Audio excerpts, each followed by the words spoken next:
Hi, thank you so much for the opportunity to speak to the conference. It's an area that I'm really passionate about.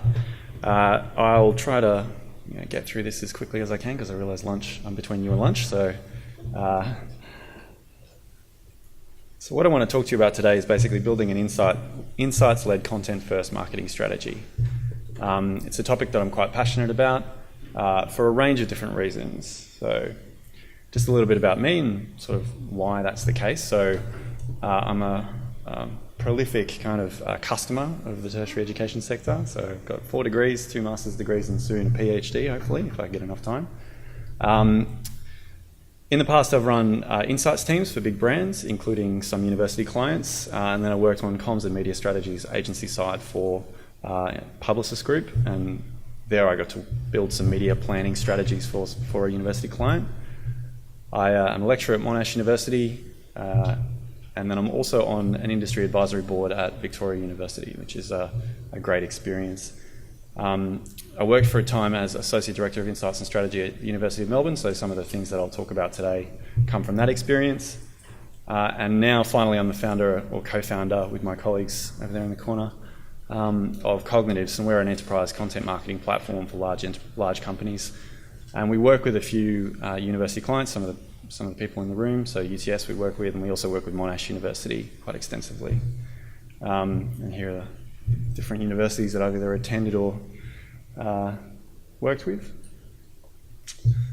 The reason why I'm so passionate about university space is that you guys, of all the brands that I got to work with as an insights practitioner and a strategist, universities have, I think, they're the most aspirational and most inspiring in that you really have the chance to transform people's lives, both through learning and teaching, through research impact, and also broader engagement. And that's the reason why I really love the space. So throughout the talk today, basically, I'm just going to serve up a couple of different ideas, and they're just ideas, they're thought starters, basically opinions that I have about putting together your marketing strategy, how to execute your marketing strategy, and then direct that via content. Hopefully that spurns a bit of debate around the room. If you've got questions, you can leave them till the end. But as I say, they're not didactic, they're just thought starters really.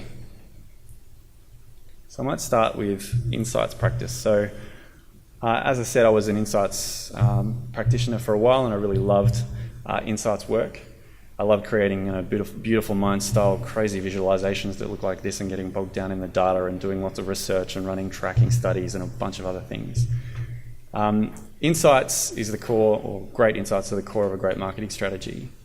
But I'll caveat that by saying, like, if you spend a lot of your time really talking about sample size or debating on, the relevance of the data, then you're sort of missing the point of insights, in my opinion. Insights or an insights practice is only really as good as the way that you apply it to a business or a brand challenge. So my first sort of thought starter or idea in that space would be really trying to get your insights team to be like a special ops team, and try and outsource all of that other stuff that might go into your marketing strategy around sort of getting the right data and getting it in the right place to third-party partners, data partners, research agencies, etc., and really get your kind of ninjas, your data ninjas, your insights ninjas, your strategists working on the right problems at the right time. Part of that is also you measure what you care about, and you care about what you measure. So a lot of the brand tracking studies or the insights-led things that I have seen come out of universities are great. They're very expansive. They cover a lot of different things, but often I'd get into meetings with, say, senior management, marketing executives, people like that, and they'd ask me about a specific question about recruitment, and I'd say, we don't actually really have that data, or that data isn't in the right place, not formed in the right way, it's not in the right person's hands. If that's the case, then I'd recommend for you, and that sounds similar, then transform what you're trying to measure, because if you cut down your investment in insights and trying to get that data, but you focus on 1 or 2 things that really matter to you, you'll get a better result in terms of a better, more cohesive marketing strategy that you can actually act on. I've seen that not only in the university sector, but other areas where, for example, I was running an insights team for an FMCG brand across a range of different markets, getting all this amazing data, but it just wasn't going into the brand teams. They weren't actually being able to act on it, and it was basically a waste of the company's money, and we had to shut the whole thing down. This was mentioned earlier, and I think it's a great point. behavioural metrics matter far more than anything else in the context of what you're trying to look at and how you should be making your decisions. You guys are at an advantage in that space to other brands, which I'll talk about in a moment, because you own your route to market. What people do matters far more than what they say. It's sort of like news. It's like we have a lot of media clients on our platform, and I teach in the journalism department at Monash, so I talk about news quite a lot. It's a great analogy. Is basically in the hierarchy of news, something has happened is far more important than someone saying something's going to happen, and it's exactly the same with insights and data. For universities, proprietary data is all around you. So this is, I think, the thing that excited me the most about working in Melbourne University.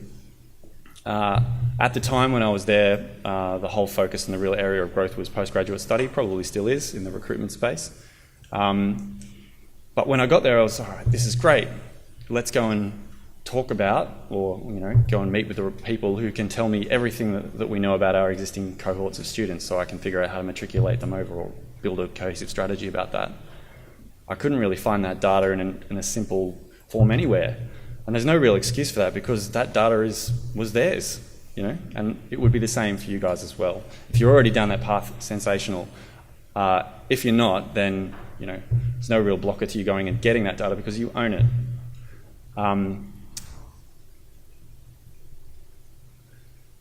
The next idea, I think, in this space, which I really like, is I went from working at the University of Melbourne, which was enjoyable, to founding a tech startup. And the difference was obviously far less resources in a tech startup, but the pace. Obviously, you go from somewhere like a university where I couldn't really move very fast to a startup where I could really implement that build, measure, learn feedback loop from the lean startup methodology.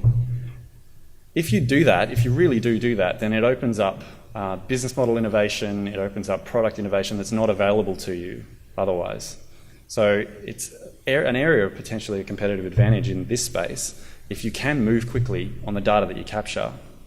If you do that, then you become naturally more consumer-centric or customer-centric. If you're measuring and you understand what's happening with your cohorts of students as they move through your university, or if they come in and you lose them to another university, then you naturally care more about what's going on with them. No one in the university space really is owning that as a strategic or defensible piece of the market. I put shoes up here because Zappos, if you've heard of them, is the classic case study of being relentlessly customer-centric using data.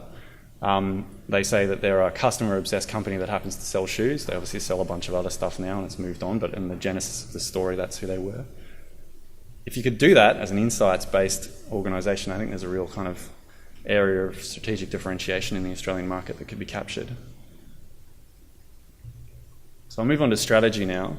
Strategy means so many different things, and if you've ever had to run a marketing strategy project across a big organisation, you'll know that everybody's got an opinion about what it is and which part of it, and then it goes to content strategy and all the rest of it. So I like to kind of centre myself, and also it's a great audience because tertiary education is linked to universities. Centre myself on the seminal text by Porter, which is What is Strategy, which is a great read. But basically, the essence of any great strategy is choosing to perform activities differently than your rivals do. Now that can be, every university does the same things, is doing those things differently, or a collection of those things differently, or doing things that are not similar to what your competitors do. That seems like a pretty lofty goal, but whatever you put together for your marketing strategy, if it just does that, then that's a massive win. If you can articulate that across a university, the reason why you are different, what you do that is different to your competitors, or a collection of things to provide you some sort of strategic differentiation in the market, then that's a success in terms of a great university marketing strategy. There's obviously a lot more to a marketing strategy than that. This is my structure. This is what I sort of worked off. It's probably a bit too much to go through now. So what I might do is just talk about a few different things. Part of putting together a great marketing strategy for a university is obviously you're working across it's more of a collegiate environment. It's not typically like a normal kind of marketing organisation. So there's a lot of influencing you have to do, and one of the tools that I found really effective for that when I was running this process at Melbourne Uni was the envisioned future. Like, what is it that we want to be in the future, and trying to get all of my, say, the heads of colleges, heads of faculties to buy into that, to buy into the central vision.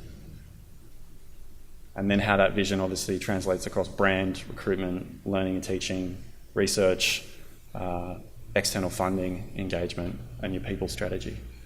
A few things that I think need to be in there is marketing finance. So I was quite shocked really at the lack of marketing finance activity or what numbers that I could get my hands on, and the practice around marketing finance within university marketing. I understand why. Like, it's not like cut and dry hardcore. It's not like you're an e-commerce business, right? It's very different.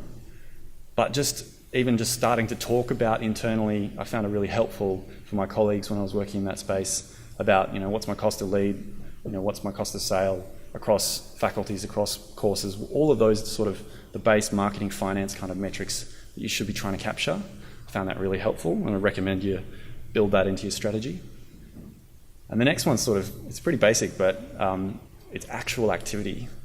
So holding yourself accountable to these lofty kind of strategic ideals around your marketing strategy, and actually having that reflected in budget numbers and people and things that you're actually going to do.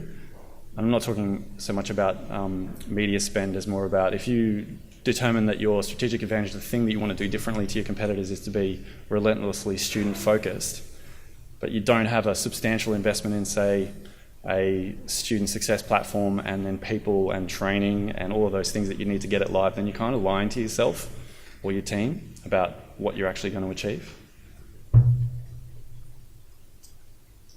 And one thing that I think is really important is one audience, a single audience that encompasses your entire organisation. So this was something I was trying to push through when I was at Melbourne Uni.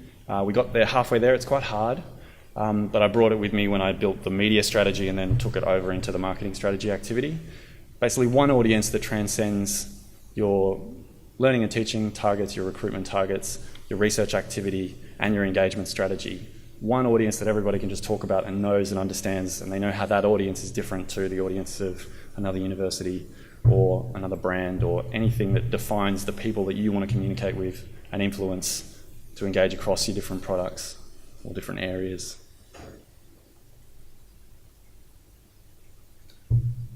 This one's slightly controversial, but I think it's really important. So one of the biggest, learnings and most inspiring things about universities is the fact that engagement with the university is quite transformational for a customer, for a student, whether you're a student, whether you're a business that's doing a partnership or something like that, because the aspiration is there, but it means different things for different people. So it's really important that your strategy reflects the place you have in the market. The place can be a positioning, it can be a physical location, or a blend of those. But I think that's really important. One of the best examples is, I think, the innovation that Victoria University are bringing through their first year model. This is a great reflection of a strategic positioning around the University of Opportunity and Success, and that's a great reflection of that strategy in execution in terms of their activity and the way that they actually go about delivering their teaching and learning. Linked to that is basically off the back of that is define one or two big innovations that will get you there behind your marketing strategy. And this isn't BAU activity, this is like things that you're going to do in your product or your service that will transform your positioning in the market and deliver on that strategy. I might keep hustling through these because I'm running a bit low on time. I'll talk briefly about positioning. So most of us think every market looks something like this, right? I built a lot of these when I worked as an insights practitioner. We always, we're very good at coming up with models that say, hey, there's a white space over here and there's white space over here. In reality, this is what most markets look like.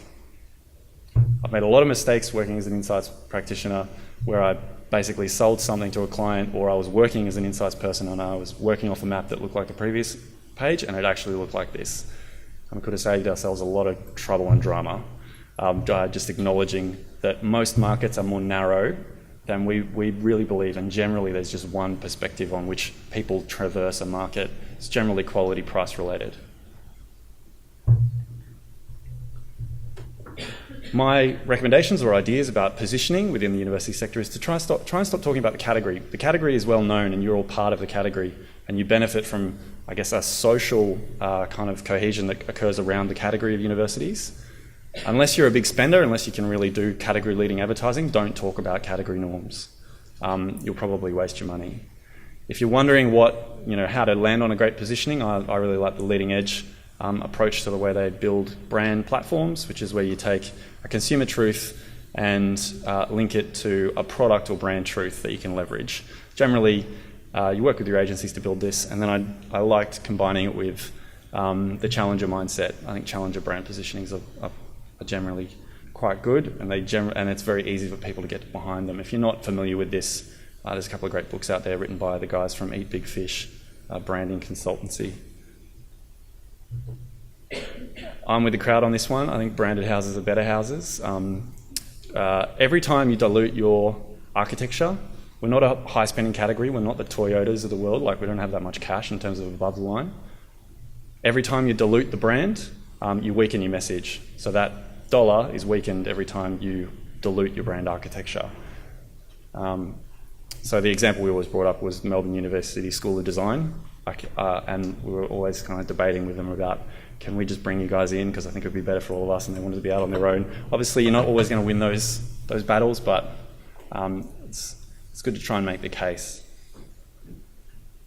All right, execution.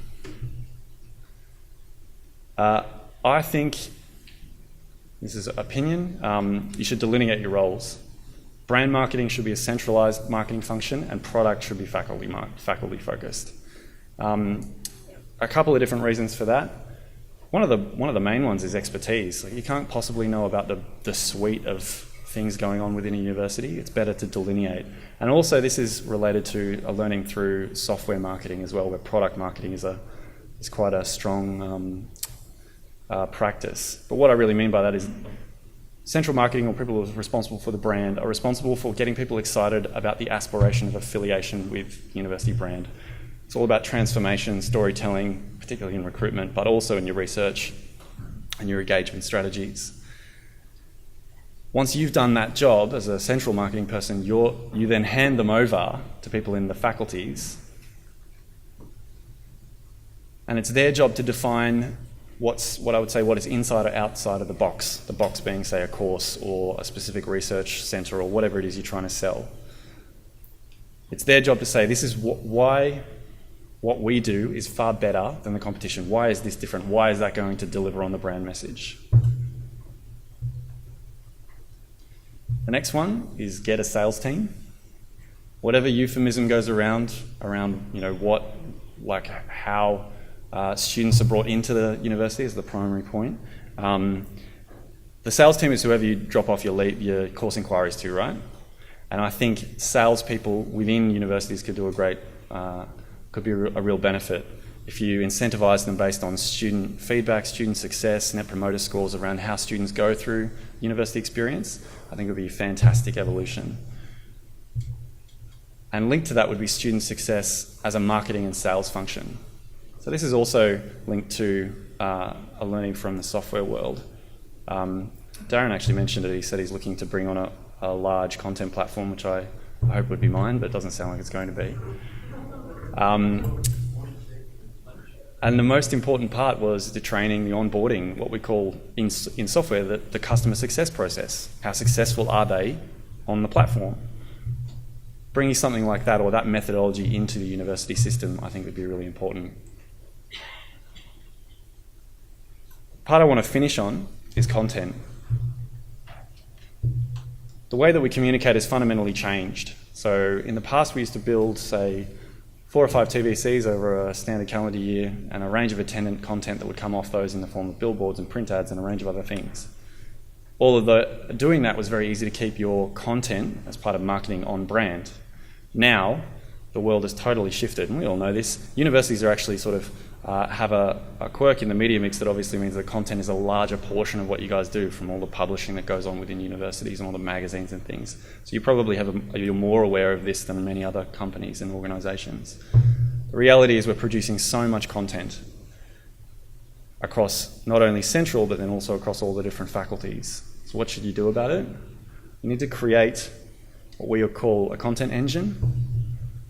This is where you centralize and coordinate all of that content production in a central place that's linked to your digital assets, that's linked to brand-approved content, that's synced into the brand strategy that you've set, where you give people within your faculties autonomy to create content that they want, where you can then dictate, to a degree, master brand messages down the chain, and also get content from the faculties or from your research centres or whatever it is up the chain to be used in top-level brand messaging or whatever it is you need to do. You need to implement a software solution, is my recommendation, to run that process across your organisation. The next one is channels are quite cheap. Experimentation with that 4,000 pieces of content a year on average, as opposed to 4 big TVCs, is very easy. So you can chase down channels and new channels to experiment with in what Andrew Chen, who's the head of growth for Uber, calls product channel fit. So you're searching for the message generally has an optimal channel for distribution. Try and find that, and it's very cheap to do it. You can just experiment, you can work with your agencies to try and experiment on those different distribution points. We always rely on this. Content is king, but the distribution is queen. The distribution is queen, and she wears the pants. The last thing I'll finish on, and then I might open it up for some questions, is just this really simple point is don't wait. So one of the best things I could see as a result of working with Victoria University's linked to their brand positioning around opportunity and success, so being the University of Opportunity and Success in the west of Melbourne. For those of you who are not from Melbourne, the west of Melbourne has historically had lots of immigrants, some lower SES pockets, but it's a rapidly changing environment, so it's a real place-based focus for a lot of that marketing activity. The guys there have run a university stimulator, which is sort of similar to an incubator, but the idea is it's out in the community trying to encourage small businesses and people to develop a relationship with the university that's outside of just a teaching and learning one. It has, slide missing there. They've done so much good stuff, and I would hear about it in these board meetings, and I'd say to the guys, like, just get that into your content, get that into your content stream or your activity, which they have done over time. The point being, don't wait. Don't just wait until your next planning round to say, oh, there's a great bunch of activity that we're doing, let's try and get that into our content stream for next quarter, whatever. Just get it happening as soon as you can, because there's great stories coming out of every organisation that you guys are involved with. There's no reason to wait. Thank you. If you're interested in any of the stuff that I've talked about today, so myself and my colleagues, we're just over in the corner there, and we'd love to talk to you about the different work that we're doing across the university sector and with other brands. Are there any questions? Yeah. I need a mic, it's okay.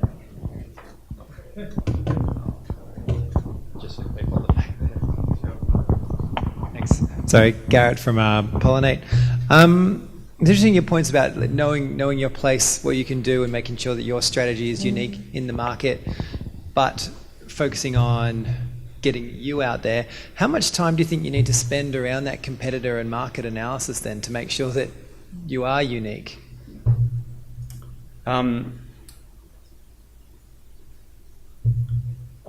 So the question is time-based thing. I'd say there are a lot of strategy projects that go for too long in the context of universities and in general.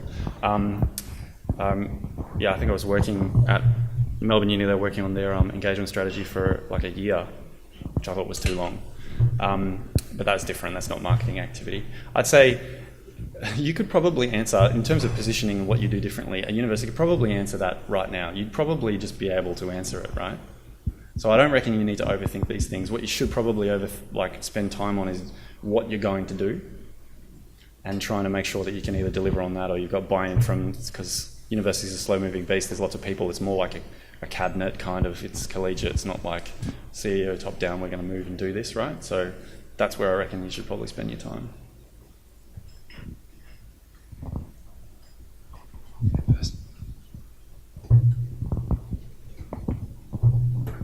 Really sorry about that. Stage must have been annoying you guys clicking. I was just curious to hear more about the one audience slide. I don't think I took that in sufficiently well, so just if you could tease out that concept a little more, I'd be grateful. Sure. So it came about the genesis of that actual piece of work that I was doing, I was working at a publicist group agency at the time. It was part of the University of Melbourne's Made by Melbourne, kind of the start of that campaign, and we were doing the core media planning for that. And I was just trying to hunt for, because it was actually it was born out of almost like frustration, saying this place is too complicated, I need to simplify it. I've only got a certain amount of time to communicate this with my key stakeholders on the client end, and also I thought, why couldn't it just be simpler? It was a bit easier, I think, in the context of where Melbourne University's positioning was going, that I was able to identify sort of a couple of key psychographic kind of elements within an audience that transcended three key audiences, which was student recruitment, undergraduate, student recruitment, postgraduate, and then the general broad engagement, which included their large giving campaign, because they were trying to ramp up their giving strategy at the time. And I acknowledge, it's hard. It's really hard. I'd try and work with your media agency on that, and I'm happy to talk to you more about that if you like, the specifics of what we put together. Now, I'm the one that's between everyone and lunch. Quick one for you, just taking you back to the start, you made a comment around behavioural metrics, and obviously we're humans, what we like to think that we do versus what we do, there's a gap. I guess I'm interested, there's kind of two parts to the question. The first one is what have you measured, or how have you seen that measured in the past? And then the follow-on is, how have you brought together qual, ethnographic and quant research to draw that insight?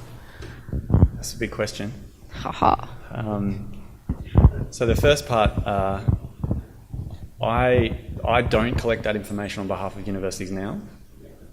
We do it on the way people engage with content through our platform, which I do deliver to some of our university clients. And it's exactly what Darren was saying. It's we measure engaged time as opposed to clicks or page views for that reason. And we have our own proprietary insights engine that does that. In terms of specific insights-based work for universities, my aspiration at the time was that I would have almost we all built student customer journeys, right? And they were always in PowerPoint. I really want that just on a board so I could see live stats of live engagement and feedback from students and different cohorts through the period of time they were moving through to university that I could then go and act on. That would be my goal. That was what I was dreaming about. I've never seen it done. I don't work in the industry. Maybe it's actually happening. But yeah, so that was it. In terms of combining those things, so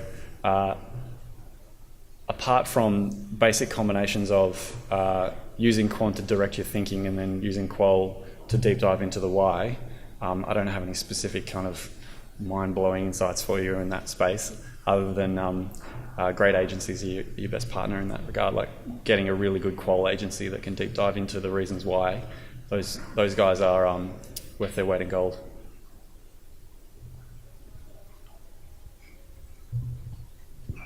All right, thank you so much. Enjoy lunch.